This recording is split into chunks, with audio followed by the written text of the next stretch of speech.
கலியுகம் இதான் நான் பார்த்த படம். 2025ல இப்போ தியேட்டர்ஸ்ல ரிலீஸ் பண்ணியிருந்தாங்க. அண்ட் லேட்டா தான் பார்த்தேன். ஆக்சுவலா இதனுடைய ஒன்லைனே எடுத்துக்கிட்டோம்னா, கலியுகத்திலிருந்து நம்மள காப்பாத்துறதுக்கு கல்கிலாம் வர வேண்டாம். நம்மளே கல்கியா மாறலாம். ஸோ இப்படி தான் ஒன்லைன் இருக்கு.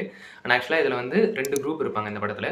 ஒண்ணு வந்து ரெசிடென்ட்ஸ், இன்னொன்னு வந்து ட்ரைட்டர்ஸ். ஸோ இந்த ரெசிடென்ட்ஸ் எடுத்துக்கிட்டோம்னா, ஸோ அவங்க வந்துட்டு இந்த உணவு, தண்ணி இது எல்லாமே இருக்கும். ஸோ அது எல்லாமே வச்சுட்டு ஒரு நல்லா வாழ்ற ஒரு குரூப்னு வச்சுக்கோங்களேன்.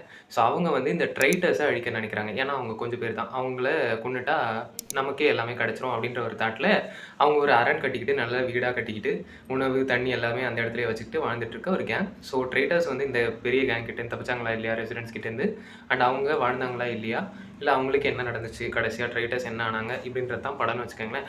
அண்ட் இதனுடைய மெயின் ஹீரோன்னு பார்த்தோம்னா 2 பேர். ஒன்று வந்து மேல் லீடு வந்துட்டு கிஷோர் பொல்லாதவன்ல நடிச்சிருப்பாரு. அவர் இதில் ஒரு ரோல் ஒரு நல்ல சப்போர்ட்டிங் ஒரு நல்ல சூப்பரான ஒரு மெயின் லீட் பண்ணியிருப்பாரு.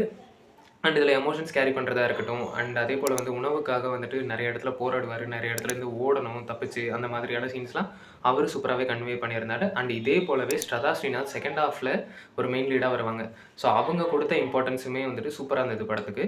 ஸோ அவங்க நிறைய இடத்துல வந்து எமோஷனலாக புல் ஆஃப் பண்ணது, அண்ட் கல்கின்னு ஒரு கேரக்டர் வரும், அதை இவங்க காப்பாற்ற ட்ரை பண்ணுறது, அண்ட் அதுக்கப்புறம் வந்துட்டு இந்த மாதிரி சூப்பரான ஒரு எக்ஸிகியூஷன் இருந்துச்சு. எனக்கு தெரிஞ்சு இந்த படம் வந்து ஒரு புழுதி படிஞ்ச ஒரு படமா இருக்கும். பிகாஸ் படம் ஃபுல்லாவுமே புழுதி அண்ட் இந்த வேர்ல்ட் வார் 3 நடக்கிற ஜோன் அந்த மாதிரியான ஒரு ஏரியாஸ்ல தான் இது பண்ணியிருந்தாங்க.